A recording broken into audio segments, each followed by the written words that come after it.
Amém? Quantos estão felizes com Jesus? Glória a Deus. Não é todo mundo, mas eu creio que até o final do culto você vai estar. Semana passada o tema foi a boa parte. Você lembra? Falamos sobre o homem sendo separado de Deus por causa do pecado. De como Deus desejou habitar no meio do povo, levantando Moisés, chamando para uma amizade jamais vista, nem antes e nem depois.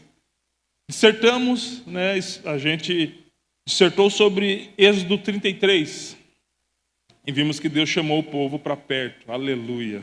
E o povo não quis. São os cabeção. Preferindo que apenas Moisés falasse com Deus. Ele falou assim: Moisés, não fale o Senhor conosco. Fale o Senhor com você, você fale conosco. E como Moisés amava fazer isso, falar com Deus. Ele se entristeceu com o povo, mas isso não mudou o coração de Moisés. Ele permaneceu seguindo e buscando a Deus.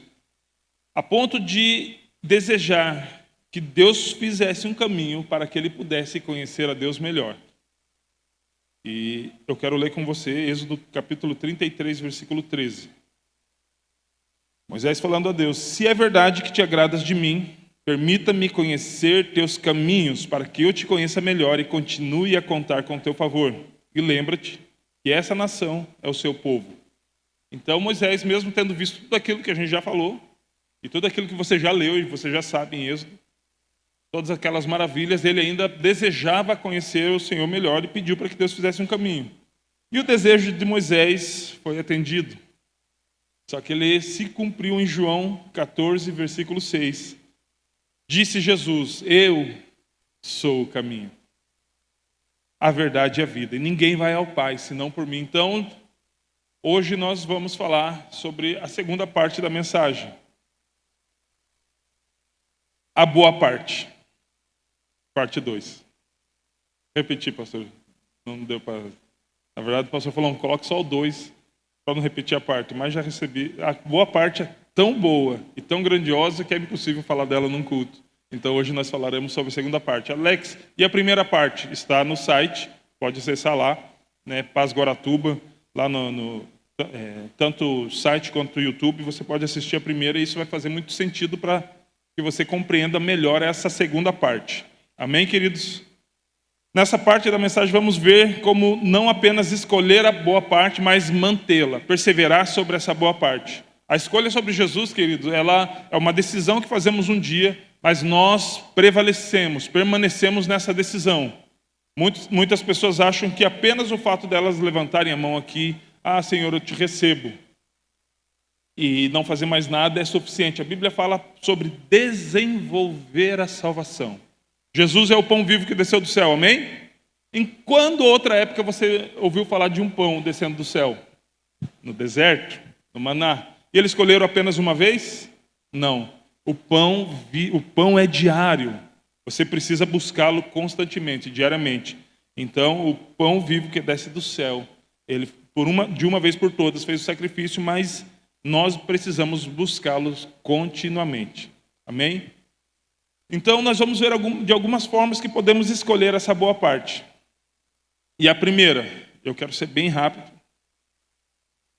A primeira é: Jesus vale mais que tudo. Jesus vale mais que tudo para você, queridos? Amém? Vamos ler então Marcos capítulo 14, versículo 3. Vamos ler até o 6. Quando Jesus estava em Betânia, fazendo uma refeição na casa de Simão, o leproso, veio uma mulher trazendo um frasco feito de alabastro, ou um vaso, com um perfume muito valioso, de nardo puro, e quebrando o frasco, derramou o perfume sobre a cabeça de Jesus. Alguns dos que estavam ali ficaram indignados e diziam entre si: para que esse desperdício de perfume? Esse perfume poderia ter sido vendido por mais de 300 denários, para ser dado aos pobres. E murmuravam contra aquela mulher. Jesus, porém, disse: deixai-a, por que a molestais? Ela fez-me boa obra, ou ela me fez uma boa obra. E aqui já está a primeira lição: aquele que escolhe uma boa parte sempre faz uma boa obra. Mas vamos lá. Quando ela pegou aquele vaso, aquele frasco de alabastro, que é um material muito caro na época, e derramou sobre as cabeças de Jesus, e temos uma outra passagem de uma outra mulher que derramou sobre os pés de Jesus. Mas aqui, essa mulher, ela coloca sobre a cabeça de Jesus, e algumas das pessoas, inclusive os seus discípulos, murmuraram contra essa mulher, falando, mas que desperdício, ela poderia vender isso por 300 denários. Ela poderia vender isso por 300 dinheiros. Agora vamos entender o que é um denário. Um denário é o salário de um dia de trabalho, ou, como nós conhecemos hoje, uma diária. Alguém pode me dizer aí quanto está uma diária? Para a gente dizer a diária, a gente precisa saber a profissão. Amém? Então, se a gente for falar de um servente de pedreiro, de 80 a 100. Dependendo do servente, 120, né? Conheci um que ele tocava 2 betoneiras. O cara era fera. Se for uma diária de uma diarista, está mais caro ainda, né? Chega a 180, 250, dependendo da casa e da diarista. Então, a Bíblia não fala exatamente do que é, mas vamos pensar num trabalhador comum. E para pensar num trabalhador comum, nós precisamos entender, por gentileza, só coloca no repetir a música para eu fosse que nem caixinha de música. Parou a música, para de funcionar. Então, só para a gente entender, um trabalhador comum, ele ganha um salário mínimo. Amém? Então vamos colocar isso no mês, ao invés de falar isso no dia. Vamos arredondar 1.200. Falaram que seria mais, mas vamos arredondar para mais ou menos isso. R$ 1.200, ok? 300 denários, se um denário é um dia de trabalho, 300 denários significa 300 dias de trabalho. Se você pegar e fizer uma conta e pegar todos os dias de trabalho, que aproximadamente dá 25 dias, aqui em Guaratuba dá um pouco mais, porque a gente trabalha sábado, né? Então vamos contar 25 dias, trabalha sábado meio período, vai dar 12 meses. Já só está olhando, está calculado aí. 12 meses, aproximadamente vezes 25 dias, que são os dias trabalhados, contando os meio sábado, ainda alguma folga em algum sábado ou outro, vai dar 12 meses. Ou seja, 12 meses é quanto? 1 ano. Quanto valia aquele vaso? 1 ano de trabalho. Eu creio que ela não era uma pessoa que se atrapalhava nas suas finanças, assim como você é bem comedido nas suas finanças, então ela não trabalhou o ano apenas para comprar o vaso, porque ela precisava comer, pagar suas dívidas, pagar tudo aquilo que... Então talvez ela levou, 3 anos para adquirir aquele vaso. Ok? Conseguiram fazer essa conta comigo? Então, ela levou pelo menos isso, 2 a 3 anos. Eu creio que ela ganhava mais do que um salário comum na época. E se você for ver, 12 meses, hoje dá um salário bem baixo, R$ 14.400. Salário abaixo do mínimo. Só que eu não quero falar aqui de preço. Quero falar de valor. Amém? Você lembra desse primeiro tópico? Jesus vale mais que tudo. Diante de Jesus, tudo que eu tenho se torna nada, se não servir para adoração. Eu creio que quando ela encontrou Jesus, ela tinha algumas coisas. Talvez ela tivesse muitas coisas, porque para ter um vaso de alabastro em casa que valesse 15 mil no teto mínimo, e se você falar em R$ 100 a diária, já que é um dia de trabalho, nós estamos falando de 30 mil, ela estava com um carro. Um Sandero 2014, 2016, mais ou menos. Então, quando ela encontra Jesus, ela entende que diante de Jesus, tudo que eu tenho se torna nada, se isso não servir para adoração. Ela encontra a razão da vida dela, encontra a sua boa parte. E ela entende que a coisa mais valiosa que ela poderia ter era Jesus, a ponto dela pegar aquilo que era mais valioso e derramar sobre Jesus. Eu creio que quando nós escolhemos a boa parte, querido, Jesus nos convida para pegar tudo aquilo que nós dizemos que tem valor para nós e colocar sobre ele. Se nós escolhemos de fato a boa parte, nada pode valer mais do que Jesus. E muitas vezes não é assim que nós nos portamos. Porque às vezes a gente esconde as coisas de Jesus. Ou a gente prefere as coisas do que Jesus. Eu ouvi um testemunho uma vez que um pastor perguntou para uma mulher: tem domingo que eu vejo você e não vejo seu marido. Tem domingo que eu vejo seu marido e não te vejo. O que acontece? Vocês estão brigados? Ela fala: não, isso é década de 90. Só quem é da década de 90 vai lembrar aqueles aparelhos de som desse tamanho. Disco, porta-CD, lembra do Sony que ainda separavam um do outro? Porta-CD, as caixas gigantonas, então a gente comprou um aparelho de som.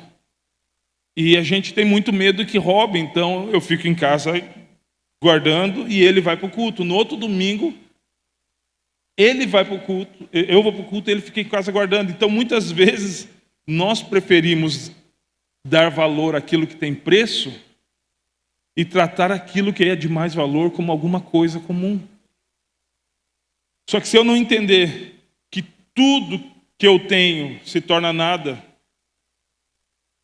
se não servir como objeto de adoração, como objeto não, para adoração a Jesus. Então essa mulher pegou tudo que ela tinha e derramou diante de Jesus. Por quê? Porque ela quis adorar Jesus, não apenas com quem ela era. E essa é a maior disposição que nós temos. Nós queremos sempre nos alistar. Senhor, estou aqui, eis-me aqui, Senhor. Eis-me aqui, envia-me a mim. Só que muitas vezes nós queremos adorar a Jesus somente com o que nós somos. Mas nós não temos a mesma disposição para adorá-lo com o que nós temos. E essa mulher, ela entregou a si mesma e entregou tudo que ela tinha diante de Deus, diante de Jesus. Então, quando adoramos a Jesus com tudo que temos, causa escândalo até mesmo entre aqueles que seguem a Jesus. Eu não sei se você já ouviu, mas eu já ouvi. Ei, Alex, você não precisa fazer tudo isso. Para que isso, Alex? Para que essa disposição toda, assim? Você é louco em abrir mão dessa coisa. Você é louco em abrir mão dessa tal coisa. Assim como aquela mulher entregou tudo diante de Jesus, aquilo que mais valia para ela, colocando Jesus acima daquilo que valia para ela. O valor de Jesus era muito maior. Então, esse mesmo escândalo que causou até nos discípulos de Jesus, muitas vezes causa até nos nossos irmãos da fé. Mas para que isso? Para que gastar discipulando uma pessoa o resto da vida? 2 meses está bom. Para que você caminhar a segunda milha? 1 milha só está bom. Só que aquela mulher, ela não se contentou em ser medíocre. O pastor falou sobre generosidade. Nós amamos receber a generosidade de Deus, mas nós medimos quando é para a nossa generosidade se voltar para Deus. Então essa mulher, ela decidiu entregar tudo que ela tinha. Mesmo ouvindo que ela estava desperdiçando algo que valia 1 ano da vida dela, valia 1 ano do salário dela. Mesmo ela ouvindo que aquilo ali poderia ser feito e ainda usaram de demagogia. Poxa, poderia ser vendido e ser dado aos pobres. Quem falou até, se não me engano, foi Judas. Dado aos pobres. Bem sabemos que ele não entregaria aos pobres. Só que, por que nós precisamos fazer? E por que muitas vezes nós fazemos isso? Mesmo quando as pessoas falam, ei, você é louco de fazer isso. São 3 cultos, você vai servir em um e depois assistir outros. Isso é doideira, isso é lavagem cerebral. Não é só da mente, é do corpo todo. Ele nos redimiu, ele nos lavou no sangue dele. E sabe por que a gente faz isso, querido? Sabe por que eu faço isso? Porque eu sei onde eu estava quando ele me encontrou. E eu sei para onde eu vou se eu me perder dele. Essa mulher sabia o que era Jesus. Quer encontrar Jesus. Porque ela sabia quem ela era antes de conhecê-lo. Por isso ela tinha, de fato, Jesus vale mais do que tudo. Isso era algo que estava impresso no coração dela, que Jesus valia mais do que tudo. Segunda coisa, Jesus nos custa tudo. Além dele valer mais do que tudo, Jesus nos custa tudo. Mateus capítulo 13, versículo 44.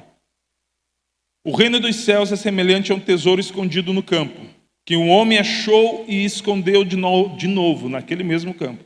Então, transbordante de alegria, ele vai e vende tudo que tem e compra aquele campo. Ao achar aquele tesouro, estava perdido num campo. Ele poderia ter levado o tesouro escondido na sua bagagem, deixava ali mocadinho, ninguém via, ninguém viu, que os olhos não vê, o coração não sente. Ele dava um jeitinho brasileiro, mas eu encontrei isso aqui, ninguém viu, acho que está perdido. Que acaso. Vou levar, vou colocar na minha bagagem. Vou carregar junto comigo. Talvez ninguém verá. Isso pode ter acontecido em muitas áreas das nossas vidas, queridos. Muitas coisas ilícitas. Muitos negócios que não deveriam ter sido fechados. Muitas alianças que não deveriam ter sido feitas. Mas isso só acontece até a gente conhecer Jesus. Somente até conhecer Jesus. Porque depois de conhecer Jesus, nós precisamos abrir mão de tudo por causa dele. O que temos, o que somos. E até o que nós achamos que somos. Note que o versículo ele fala, então, transbordante de alegria. Porque quase sempre quando a gente ouve uma palavra de confronto ou de renúncia, a gente tem a tendência de achar isso pesado.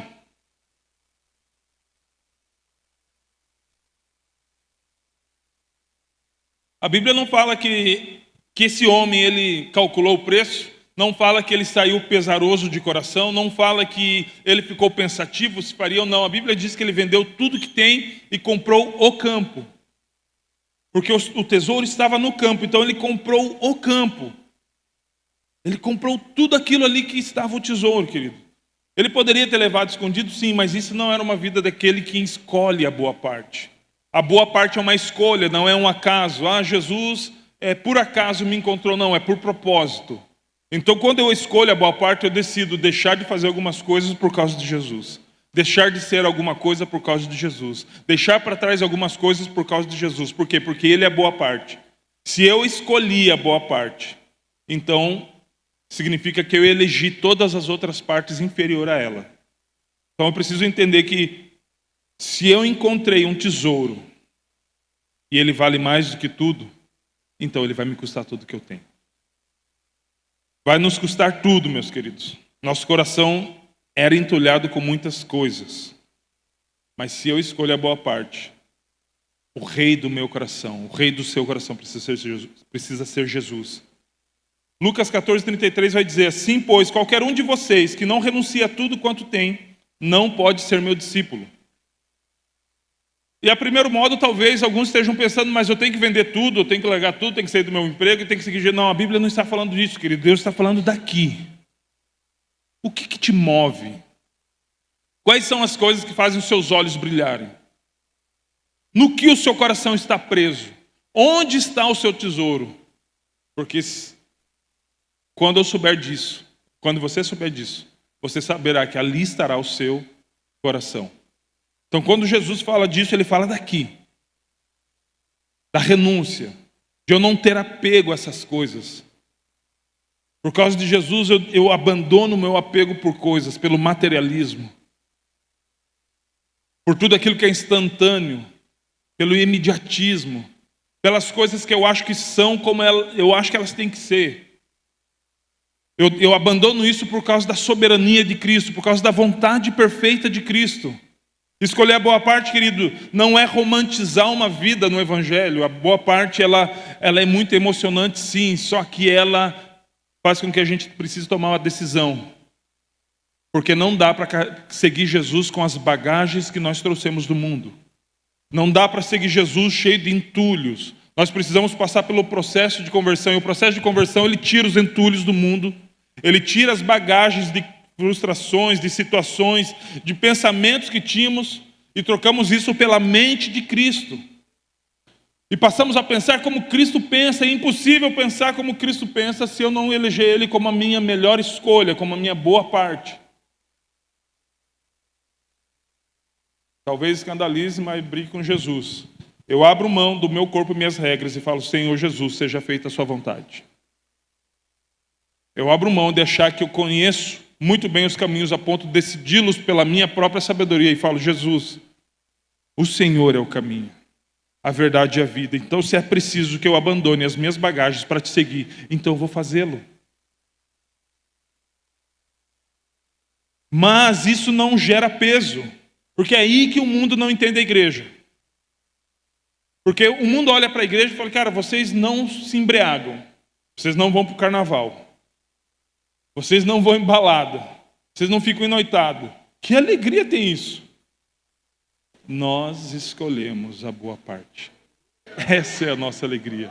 O nosso tesouro não está num prazer carnal, querido.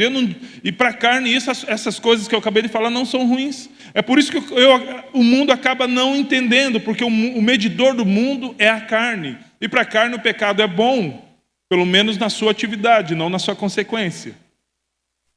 Só que a Bíblia diz que o homem natural não discerne as coisas de Deus. Então, quando eu encontro o tesouro, eu paro de pensar de uma forma carnal. E o espírito que estava mortificado, ele é vivificado. A partir daí, tudo aquilo que eu abro mão, eu abro com uma alegria transbordante. Não é peso para mim. Não é peso para nós. Por quê? Porque aquilo que habita em nós, Jesus que está em nós, a alegria de ter aquele que morreu na cruz pelos nossos pecados, é muito maior do que a alegria que nós sentimos em qualquer outro lugar. Eu posso te garantir que eu já me alegrei em vários lugares, ocasiões e de várias formas antes de Jesus. Só que é impossível comparar a alegria que eu tenho hoje. E todas as coisas que nós abrimos mãos nos pesa na carne, mas nos dá alegria no Espírito. Por quê? Porque no Espírito nós entendemos que nós encontramos um tesouro pelo qual vale a pena abrir mão de todas as coisas. Todas as coisas. E essa alegria, ela precisa fazer parte da renúncia. Ninguém agrada ao Pai renunciando de cara emburrada, beiçudo. Eu vou parar também de fumar. Mas você vai morrer de enfisema pulmonar. Eu estou pedindo para você parar por amor a você. Mas você se intromete na minha vida.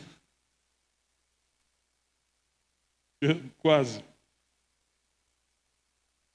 Eu vou parar de fazer isso não apenas porque eu vou ferir o meu corpo e comprometer a minha saúde, mas aquele que me libertou me ama. Então eu vou fazer porque eu o amo, porque ele me amou primeiro e eu me alegro nos seus caminhos.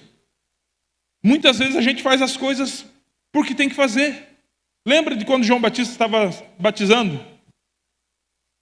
Eu amo muito essa parte. Eu sei que nos dias de hoje João Batista ia ser cancelado ao extremo. Já acontece isso.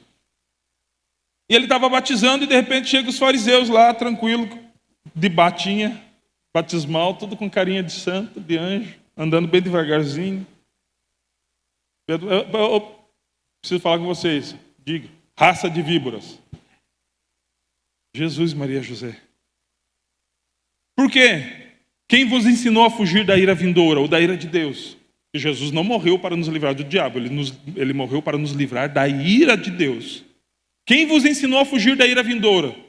Produzam frutos dignos de arrependimento, porque o batismo é batismo de arrependimento. E eles queriam se batizar porque eles estavam com medo do inferno. Se você está aqui com medo do inferno, querido, provavelmente você vai para lá. Porque nós estaremos na eternidade com Jesus por causa de Jesus, não com medo de ir para o inferno. Porque nós sabemos quando as nossas obras são reprovadas, mesmo quando nós não nos arrependemos dela. Mas quando nós nos arrependemos, o fruto da nova criação é gerado em nós. Nós abandonamos, renunciamos tudo aquilo que vivíamos antes e passamos a caminhar com aquele que nos amou primeiro, que hoje é luz, ilumina todos os nossos caminhos e faz aparecer tudo aquilo que estava escondido. É por amor a Jesus. A Bíblia diz sobre aqueles que amam a sua vinda, não aqueles que têm medo do inferno. Você tem medo do diabo? Eu esperava um não, mas amém. Vou perguntar de novo, você tem medo do diabo? Vocês são espontâneos demais, eu amo isso. Então você não deve ter medo de ir para o inferno. Eu nem gosto muito, abrindo um parênteses aqui, a minha esposa leu alguns livros, até esqueci o nome daqueles livros, a Divina Revelação do Inferno, e a mulher que foi para o inferno e viu o cabelo de não sei quem estava cortado, e viu não sei o que, e viu não sei o que. Eu falei, eu não quero isso não, eu não quero nem ver isso, não quero ouvir falar, eu não quero ver esse tipo de revelação, eu não quero... Porque, Alex, você tem medo? Não. Você vai ver algum apartamento que você não vai comprar? Eu quero ver o céu, querido. Eu quero ler o que João viu. João viu milhares e milhares de anjos. Deus chamou ele para ver o céu. Por quê? Porque é para lá que a gente vai. Não chamou para ir para ver o inferno. Jesus deu alguns spoilers de como seria. E já é o suficiente para... Eu não curti muito. Então eu não vou ficar... divina revelação do inferno. E não sei o que, passou 3 dias. Eu não vou para lá. Para que eu quero ver? Eu escolhi a boa parte. E a boa parte me dá uma boa parte que não é lá. Então, querido, até nem gosto muito daquela pregação que fala mais do diabo do que de Jesus. Testemunho, porque o diabo isso, parece o Rock Balboa. Levou 150 socos, deu 2 e venceu. Eu falei, não, querido, nós andamos de vitória em vitória, em nome de Jesus. Cada uma vitória é perrengue, não é fácil não, mas ele venceu. Ele venceu. Uma vida é pouco para entender esse valor maior, esse amor. Por isso que a gente precisa de uma eternidade para calcular. Por isso que a gente precisa de uma eternidade para viver esse amor. Por isso que a gente precisa de uma eternidade. Por isso que ele nos chama para essa eternidade. Por quê? Porque uma vida é pouco para a gente caminhar sobre isso tudo. É impossível conhecer a boa parte nessa vida. A Bíblia diz que em parte conhecemos, em parte profetizamos. Então a boa parte para essa nossa vida física é em parte mesmo. Em parte conhecemos, em parte profetizamos. Mas um dia, está perto esse dia, nós o veremos assim como ele é. Muitos até têm canções, eu verei o pai Abraão e também os meus irmãos. Legal, eu vou ver, mas o primeiro não vai ser Abraão. Não vai ser Isaac, Jacó, muito respeito a eles. Mas eu quero ver aquele que entregou-se por mim. Eu quero ver os olhos de fogo. Eu quero ver os pés como latão reluzente. Cara. Eu quero ver escrito na sua coxa, Rei dos Reis e Senhor dos Senhores. É isso que eu quero ver. Depois, como vai ser a eternidade sobre alguns milênios, eu tenho uma conversa com Abraão. É Jesus a boa parte, é Jesus a boa coisa, querido. Se estamos aqui é por causa dele. Ele é a expressão exata do ser de Deus. Por isso que ele fala, eu sou o caminho. O pedido de Moisés, faz um caminho para que eu possa te conhecer melhor. Em Jesus acontece a resposta, eu sou o caminho, por aquele que você caminha, a verdade que te liberta e a vida que transforma a sua vida mortal numa vida eterna. Ninguém conhece ao Pai, a ponto dele falar, ninguém vem. Ele não fala vai, ele fala, ninguém vem ao Pai, a não ser por mim. Porque ele e o Pai são um. Terceira coisa, Lucas 10, 38 ao 42. Eu falei terceira coisa? Não, uma coisa, perdão. Terceiro ponto, uma coisa. Repete comigo. Uma coisa. Lucas 10, 38 ao 42. E aconteceu que, indo eles de caminho, entrou Jesus numa aldeia, e certa mulher, por nome Marta, recebeu em casa. E tinha esta uma irmã chamada Maria, a qual, assentando-se também aos pés de Jesus, ouvia a sua palavra. O que Maria estava fazendo? Assentada aos pés de Jesus. Marta, porém, andava distraída em muitos serviços. E aproximando-se, disse ao Senhor, Senhor, não se dê, ou não se te dá que a minha irmã me deixe servir sozinha? Estou aqui suando, fazendo um monte de coisa, distraída, bateu um pouquinho aqui de TDAH, estou um pouco distraída, fugi um pouco daquilo que precisava fazer. Diga a ela que ela me ajude. Eu nem lembro mais o que eu estava fazendo, estou um pouco distraído. E respondendo Jesus, disse-lhe, Marta, Marta. Quando minha mãe falava 2 vezes o meu nome, não era boa coisa. Estás ansiosa e afadigada com muitas coisas, mas uma só é necessária. E uma só o quê? Uma só coisa é necessária. E Maria escolheu a boa parte, a qual não lhe será tirada. Marta perdeu a boa parte porque estava distraída, ansiosa e fadigada com muitas coisas. Precisamos aprender que precisamos de uma coisa. Existe uma história, um conto, uma fábula a respeito do pato. Faz tempo que eu não conto, então vou contar. Estava na beira do lago o pato, o coelho, o peixe e um rouxinol. Conversando. Rouxinol. E daí o rouxinol falou, o leão não me pega, porque eu tenho muita habilidade em voar. Então, se vir o leão, eu bato minhas asas e voo. O coelho falou, o leão não me pega, porque eu sou muito rápido, muito habilidoso em correr. Então, se ele vir, eu saio correndo, entro no meio dos arbustos e ele não me pega. O peixe falou, o leão jamais vai me pegar. Eu tenho muita habilidade em nadar. Então, se ele vir, bem na beira do lago, eu saio, bato minhas barbatanas e saio nadando numa velocidade que ele vai ficar no vácuo. O pato falou, vocês são todos medianos. Porque eu sei voar, Eu sei correr. Eu sei nadar. Você já viu o pato correndo? Veio o leão e pegou quem? Porque ele não se atentou em fazer uma coisa. Porque ele achava que estava habilidoso em várias coisas e não se concentrou em uma. E a lição de Marta, na verdade, não é nem de Maria, é de Marta. Falamos já de Maria. É que quando nós estamos atarefados com muitas coisas, nos distraímos. E a arma de Satanás para essa geração não é tirar da igreja, é distrair. Distrai você com muitos ministérios. Distrai você com muitos cuidados do templo. Distrai você com muito serviço. Distrai você com muitas idas ao culto. E às vezes você esquece de sentar e escolher, antes de servir, antes de se dispor ao ministério, antes de fazer uma audição, antes de ser um stage, alguém da mídia, de você ouvir, sentar e ouvir. Deus está chamando, antes de você fazer muitas coisas, uma só é necessária. Qual é a necessidade? Escolher a boa parte. Alex, é impossível, é errado fazer outras coisas? Não, querido, eu não estou falando que é errado. Não era errado Marta estar atarefada. Não é errado ela limpar a casa, viu, jovens? De noite vai ficar melhor essa colocação. Não é errado. Só que se Jesus está sentado, então eu vou parar e vou ouvi-lo.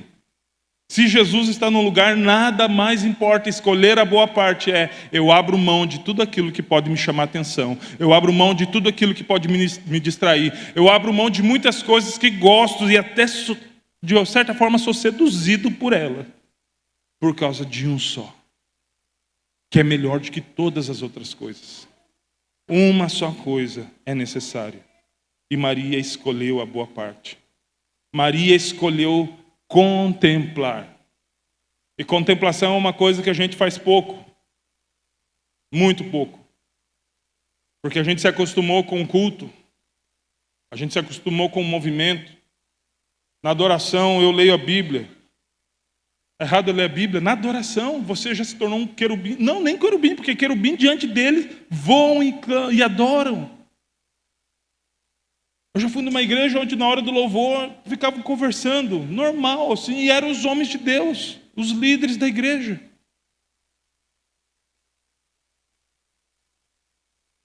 Eu já fui de igreja, eu pertenci à igreja, devo muito a ela, onde colocaram um púlpito menor para as pessoas que adoram. Acaso eles são inferiores? A ponto de no momento da adoração eu vou medir muito. Se eu estiver sentindo e decidir que Jesus merece levantar minha mão e fechar os meus olhos para glorificar o nome dele. O quê? What? Onde está a boa parte? Será que ele merece que eu levante a minha mão, rasgue o meu coração, feche os meus olhos e adore? A Bíblia diz que ele é digno porque ele morreu e comprou para si povos de toda língua, nação e raça. Então ele é digno de louvor e adoração, e muitas vezes nós fazemos um favor de adorar o carpinteiro, querido.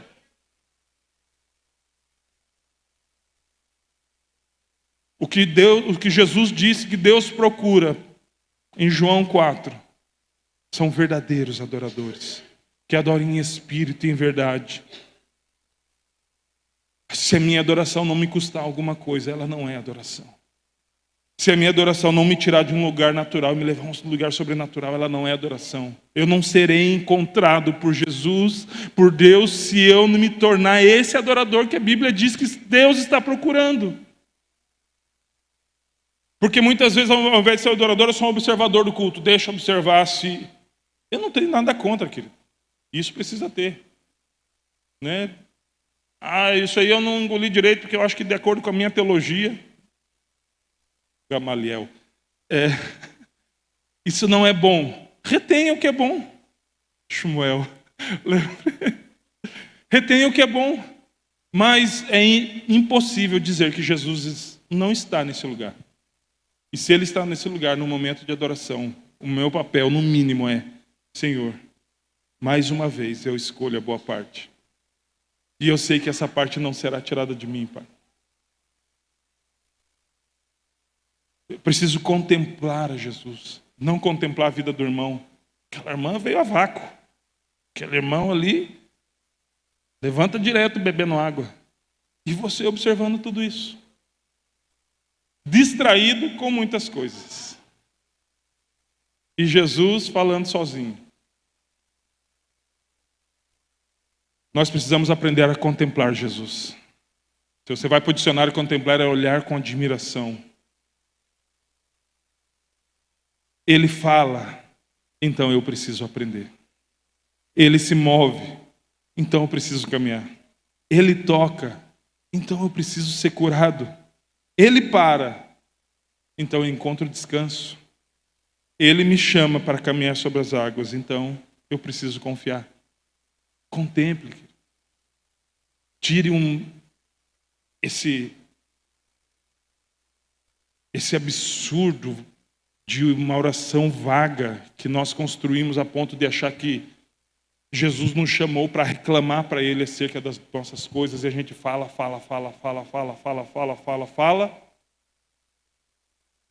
Queremos selar tudo isso, colocando nas costas de Jesus, dizendo em nome de Jesus no final e viramos as costas e vamos fazer as nossas coisas. Evangelho não é monólogo, é diálogo. É Senhor, fala, o teu servo, o seu filho precisa ouvir. Senhor, eu não posso sair daqui sem ouvir a sua voz. Eu não posso sair sem eu te sentir. Eu não posso sair sem ter plena convicção de que o Senhor está comigo. Isso é evangelho, não é um monte de reclamação, querendo respaldar sobre o nome de Jesus essa reclamação, achando que por muito falar seremos ouvidos. Mais do que a gente falar com o Senhor, o desejo de Deus é que nós consigamos ouvi-lo. E atarefado, queridos, agitado com muitas coisas, nós não vamos conseguir ouvi-lo. Se nós estivermos distraídos com muitas coisas, nós não conseguiremos ouvir a voz de Jesus. Jesus não vai berrar no seu ouvido, é uma voz suave que virá. E se você estiver distraído, você perderá de ouvir a melhor coisa que você já pôde ter ouvido em toda a sua vida. Salmo 27, versículo 4. Uma coisa peço ao Senhor e a buscarei, que eu possa morar na casa do Senhor todos os dias da minha vida, para contemplar a beleza do Senhor e meditar no seu templo. O Antigo Testamento, então, fala muito sobre a presença do Senhor manifesta na casa do Senhor. Só que hoje, traduzindo para o nosso tempo, uma coisa peço ao Senhor e a buscarei, que eu possa estar na presença dEle todos os dias. Todos os dias. O salmista Davi, ele tinha desejo pela presença do Senhor. Não era desejo de fazer um culto dominical, querido. Era o desejo de caminhar com o Senhor, de desenvolver um relacionamento profundo com Deus, a ponto de a sua história, a sua natureza, a sua trajetória toda ser mudada por causa desse relacionamento. Ninguém é transformado num culto de domingo. Nós somos transformados num relacionamento, somos impactados num culto de domingo, mas durante a nossa caminhada de vida, nós somos transformados por causa do relacionamento que nós temos com Deus. Deus não nos chama para vir a um culto de domingo, Deus nos chama para caminhar com Ele a semana toda. E no culto de domingo, nós nos ajuntarmos como igreja e numa sessão solene, dizer que Ele é bom, que nós escolhemos a boa parte, que Ele é santo. Sabe por que muitas vezes as nossas vidas têm uma lentidão de transformação? Porque nós somos crentes de domingo. A nossa Bíblia já está sovadinha naquela parte que fica no sovaco por causa do nosso suor. Ela já está gospelmente correta, porque ela parece a Bíblia de um crente. 5 polegadas de Bíblia. Falaram de mim até ontem no casamento que eu estava com a Bíblia dessa. Eu sou filho de mãe assembleiana, dirigente de círculo de oração. Então ela me deu de presente. Eu achei que era uma série de livros do C.S. Lewis que eu estava meio que olhando, era uma Bíblia só. Glória a Deus. Até tive um irmão lá que falou, ei, quem me der. Relacionamento. Escolher a boa parte, escolher todos os dias. Decidir por Jesus é mais do que aqui. É todos os dias. E amanhã eu escolho de novo. E amanhã saio para fora, pego o maná de novo. E amanhã eu pego de novo, e amanhã eu me alimento de novo, e amanhã eu me relaciono de novo, até que o velho Alex esteja quase que irrelevante, a ponto das minhas atitudes, dos meus hábitos estarem muito mais parecidos com Cristo do que com o mundo. Filipenses capítulo 3, versículo 10 ao 14. Olha o que Paulo diz. Você sabe quem foi Paulo? Paulo foi encontrado no caminho de Damasco, sabe por quem? Pela própria boa parte, o próprio Jesus. Paulo fez e viu coisas grandiosas. Escreveu as cartas paulinas. Paulo, ele vive algo tão poderoso diante de Deus, ponto de escrever, se no corpo, não sei, se no espírito, não sei. E ainda ele nem quis falar de si mesmo, mas um homem subiu aos céus e viu coisas inefáveis da qual você não é digno de ouvir. E ele estava falando para Pedro. E olha o que ele escreve: eu quero conhecer a Cristo. O que você quer, querido? Qual que é o anseio dessa geração? Porque o anseio daquele que disse que era irrepreensível segundo a lei, zeloso segundo o farisaísmo, alguém que observava a lei, judeu de judeus, após caminhar com Cristo, ele fala: eu quero conhecer a Cristo. Qual é o anseio? Qual que é o seu pedido? O que é a primeira coisa na sua lista do seu projeto 2024? O de Paulo era: eu quero conhecer a Cristo. Ao poder da sua ressurreição e a participação em seus sofrimentos, tornando-me como ele em sua morte, para de alguma forma alcançar a ressurreição dentre os mortos. Não que eu já tenha obtido tudo isso ou tenha sido aperfeiçoado, mas prossigo para alcançá-lo. Pois para isso também fui alcançado por Cristo Jesus. Irmãos, não penso que eu mesmo já tenha alcançado, mas uma coisa eu faço. Esquecendo-me das coisas que ficaram para trás e avançando para as que estão diante de mim. Prossigo para o alvo, a fim de ganhar o prêmio do chamado celestial de Deus em Cristo Jesus. Se coloque de pé, por gentileza. Uma coisa, querido. Uma coisa eu faço. Uma coisa eu faço. Deixando as coisas que para trás ficam e avançando para as que estão diante de mim. Uma coisa, eu prossigo para o alvo a fim de ganhar o prêmio do chamado celestial. Outras versões diz o prêmio da soberana vocação de Deus que está em Cristo Jesus. Qual é a sua busca? Qual é a tua fome em conhecer a Jesus?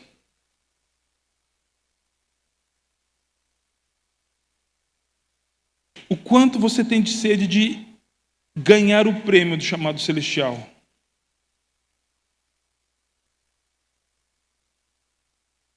Você consegue prosseguir para alcançar, pois para isso você também foi alcançado por Cristo Jesus?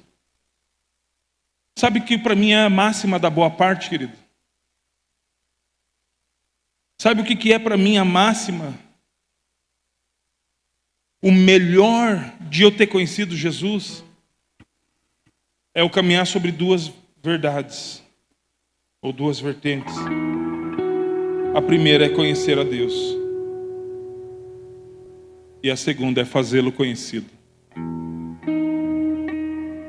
O salmista Davi, naquele capítulo que a gente leu semana passada, capítulo 51, depois dele ser repreendido por Natã, ele escreveu que no que é para mim o salmo da redenção, o salmo de quando ele se entrega pela segunda vez, mas de uma vez por todas. Pode ser só pela segunda vez, ou pode ser de uma vez por todas.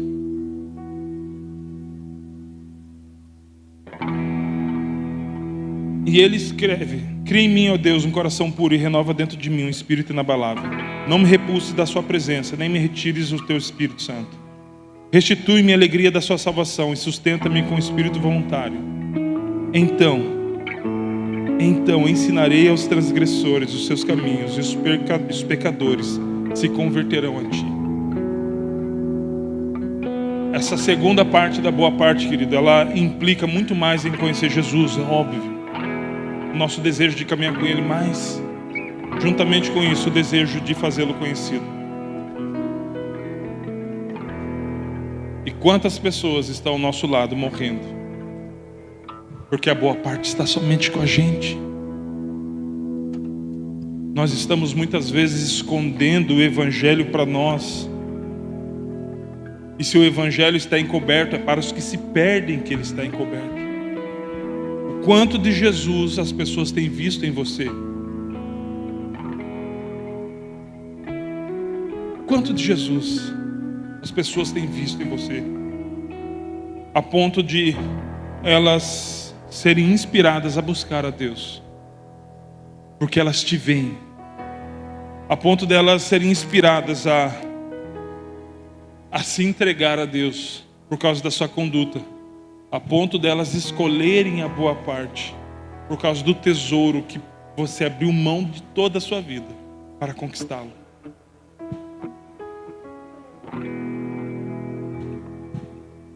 Seria muito injusto nós, com esse tamanho todo que nós temos de igreja, não nos incomodarmos com cadeiras vazias.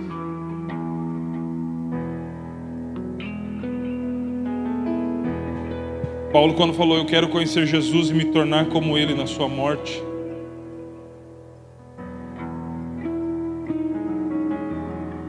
ele quis apontar para alguém que estava fazendo algo que não era para si. O que Jesus estava fazendo na cruz? Morrendo por causa de alguém. E Paulo fala, eu quero conhecer Jesus a ponto de me tornar como Ele na sua morte, a ponto de que eu possa usar a minha vida para que alguém possa ser salvo, para que alguém possa ser alcançado. É impossível nós cultivarmos um amor verdadeiro, genuíno a Deus e não conseguimos amar as pessoas que estão se perdendo. É impossível nós levantarmos as nossas mãos aqui por causa de um tesouro que nós achamos e escolhemos caminhar com Ele, sem que a gente olhe para as pessoas que estão sofrendo ao nosso redor, perto de nós, e a gente não consiga de alguma forma falar, ei, eu encontrei um bom tesouro, eu encontrei um bem precioso. Como é? Vem e vê. Vem e vê. Uma mulher que encontrou Jesus ganhou toda a sua cidade, a mulher samaritana. Porque ela escolheu, ela encontrou a boa parte e ela escolheu a ponto dela chegar na cidade. E ela falou, eu conheci um homem. E aquela cidade se converteu. Qual tem sido o resultado da nossa caminhada com Cristo, querido? O que tem sido o resultado da nossa vida com Deus? Se você deseja ir para um nível mais profundo em Cristo, e qual que é o nível mais profundo em Cristo? É onde, além de eu conhecê-lo, eu quero fazê-lo conhecido. É onde eu vou usar o que eu sou e também o que eu tenho para manifestar a glória de Deus. É onde os meus recursos, os meus relacionamentos, a minha influência servirão para que o nome que é sobrenome seja colocado no lugar mais alto nessa cidade. Se você deseja caminhar dessa forma, deixe de ser um agente secreto.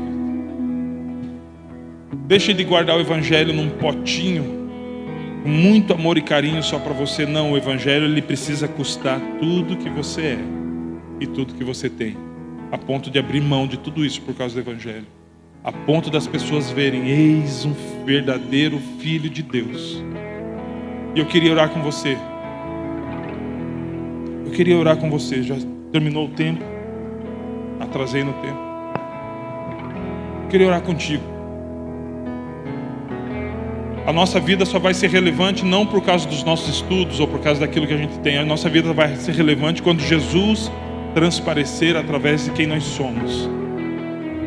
Quando o tesouro que nós alcançamos e a boa parte que nós escolhemos está totalmente exposta para que as pessoas tenham acesso.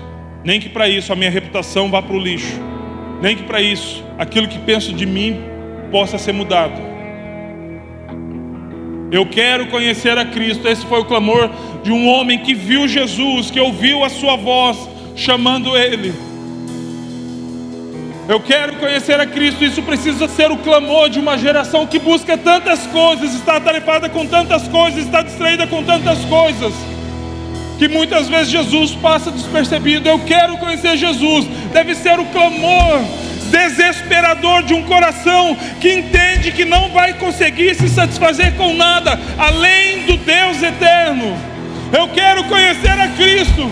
Deve ser o grito de uma alma que entende que estará perdida se não caminhar pelo caminho, pela verdade e pela vida que é Jesus e ninguém mais além dele.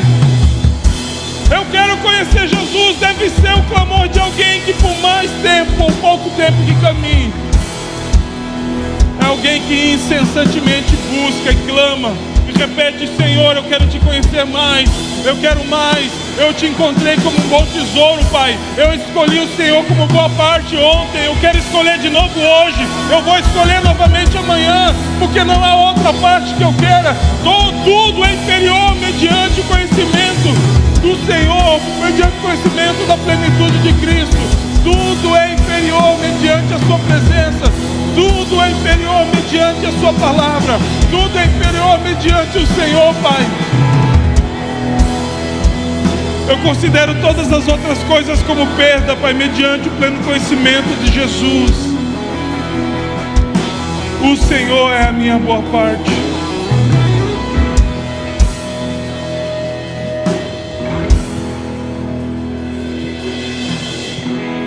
Precioso Jesus, Aleluia. aos teus pés aqui estou. O que eu poderia